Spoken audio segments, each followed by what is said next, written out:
நெஞ்சொடு புலத்தல் என்னும் தலைப்பின் கீழ் 10 குறளைப் பார்ப்போம். அவர் நெஞ்சவர் காதல் கண்டும் எவன் நெஞ்சே நீ எமக்காகத் தது. நெஞ்சே, நம்மை நினைக்காமல் இருப்பதற்கு அவருடைய நெஞ்சு அவருக்குத் துணையாக இருக்கும்போது நீ எனக்குத் துணையாக இல்லாமல் அவரை நினைத்து உருகுவது ஏன்? உறா அதவர் கண்ட கண்ணும் அவரை செறா அரன சேரியன் நெஞ்சு. நெஞ்சே, நம்மிடம் அன்பு காட்டாதவர் அவர் எனக் கண்ட பிறகும் நம்மை வெறுக்க மாட்டார் என நம்பி அவரிடம் செல்கின்றாயே. கெட்டார்க்கு நட்டாரில் என்பதோ நெஞ்சே நீ பெட்டாங் கவர்பின் செலல். நெஞ்சே, நீ என்னை விடுத்து அவரை விரும்பி பின்தொடர்ந்து செல்வது துன்பத்தால் அழிந்தோர்க்கு நண்பர்கள் துணையிருக்க மாட்டார்கள் என்று சொல்வது போலவோ?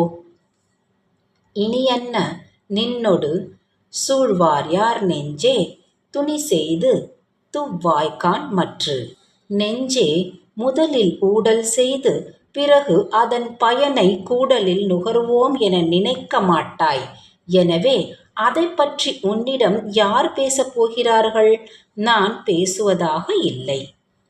பெறா அமை அஞ்சும் பெறின பிரி வஞ்சும் அறாஅ இடும்பை தென் நெஞ்சு. என் நெஞ்சத்துக்கு துன்பம் தொடர்கதையாகவே இருக்கிறது. காதலரை காணவில்லை என்று அஞ்சும். அவர் வந்துவிட்டாலோ பிரிந்து செல்வாரோ என நினைத்தும் அஞ்சும். தனியே இருந்து நினைத்தக்கால் என்னை திணிய இருந்ததென் நெஞ்சு. காதலர் பிரிவை தனியே இருந்து நினைத்தபோது என் நெஞ்சம் என்னை தின்பது போல கொடுமையாக இருந்தது. நானும் மறந்தேன் அவர் மற கல்லாவென் மானா மட நெஞ்சிற்பட்டு.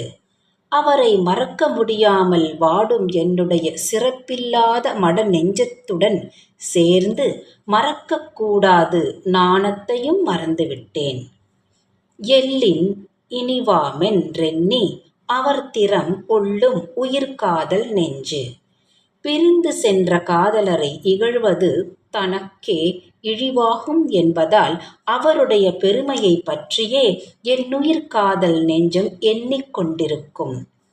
துன்பத்திற்கியாரே துணையாவார் தாமுடைய நெஞ்சத் துணையல் வழி.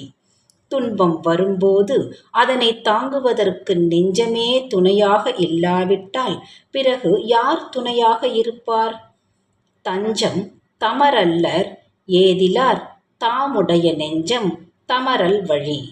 நமக்குரிய நெஞ்சமே நம்முடன் உறவாக இல்லாத போது மற்றவர் உறவில்லாதவராக இருத்தல் என்பது எளிதேயாகும்.